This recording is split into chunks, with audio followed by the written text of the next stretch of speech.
అందుకే రాష్ట్రంలోని ఉద్యోగులకి, రాష్ట్రంలోని పాన్ కార్డ్ హోల్డర్లకి, రాష్ట్రంలో ఉండే మన పత్తి రైతులకి, కంది రైతులకి, అదేవిధంగా ఒక పంట పండించే సోయా రైతులకు కూడా అనుకుంటా వారందరికీ నా ప్రార్థన, నా విజ్ఞప్తి, ఈ ప్రభుత్వం ఇవాళ ఎత్తగొట్టే ప్రయత్నం చేస్తున్నది.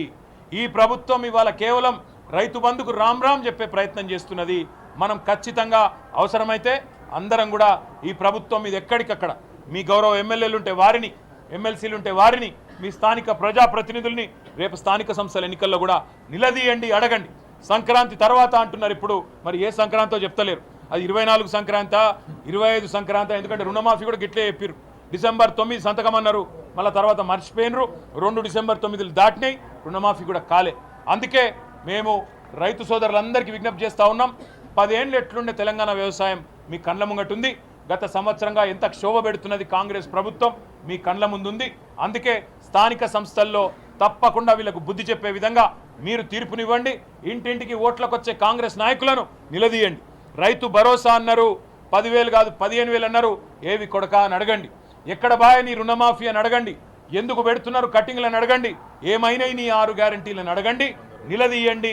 ఖచ్చితంగా ఎక్కడికక్కడ కాంగ్రెస్ నాయకులను గల్లాబట్టి అడగండి అవసరమైతే. ఎందుకంటే అధికారం ఇచ్చింది మీరు, అధికారం ఇచ్చింది రైతులు, కాబట్టి తప్పకుండా గల్లాబట్టి అడిగే అధికారం మీకున్నది. చివరిగా నేను చెప్పేది ఒకటే, ఈ దివాలా కోరు ముఖ్యమంత్రికి చాలా అడ్డగోలు మాటలు మాట్లాడిండు కేసీఆర్ గారి గురించి, మా పార్టీ గురించి. ఈ చిల్లర మాటలు ఎందుకు మాట్లాడుతుండో మాకు తెలుసు. ఆయనకు పాపం బర్దాష్ అయితలేదు. బీఆర్ఎస్ పార్టీ ఈరోజు రాష్ట్ర వ్యాప్తంగా తీసుకున్న కార్యక్రమాల వల్ల ఆయనకు నిద్ర పడతలేదు, మనసున పడతలేదు.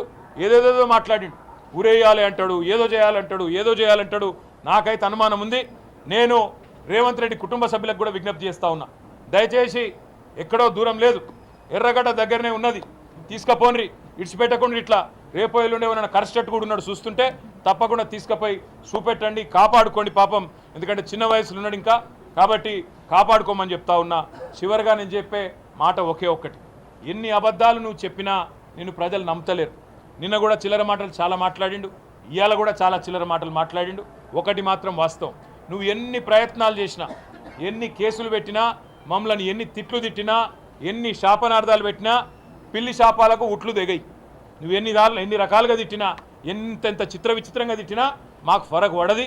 మేము తప్పకుండా నువ్వు ఇచ్చిన 420 హామీలు ఏవైతున్నాయో, నీ 6 గ్యారంటీలు, నీ డిక్లరేషన్లు, నీ 420 హామీలు, నువ్వు ఇచ్చిన ప్రతి హామీని వదిలిపెట్టం. నిన్ను, నీ కాంగ్రెస్ పార్టీని నీడలాగా వెంటాడుతూనే ఉంటాం, ప్రజల తరపున ప్రశ్నిస్తూనే ఉంటాం. వదిలిపెట్టమనే మాట కాంగ్రెస్ పార్టీకి, రేవంత్ రెడ్డికి మళ్ళొకసారి చెప్తూ, మీకు కూడా శాసనసభ సమావేశాల సందర్భంగా సహకరించిన మా మీడియా మిత్రులందరికీ, మీకు కొంత కష్టమైన మీరందరూ కూడా సహకరించారు. మీ అందరికి కూడా ధన్యవాదాలు, నమస్కారాలు. Thank you. జై తెలంగాణ. మనం అడుగుతాం,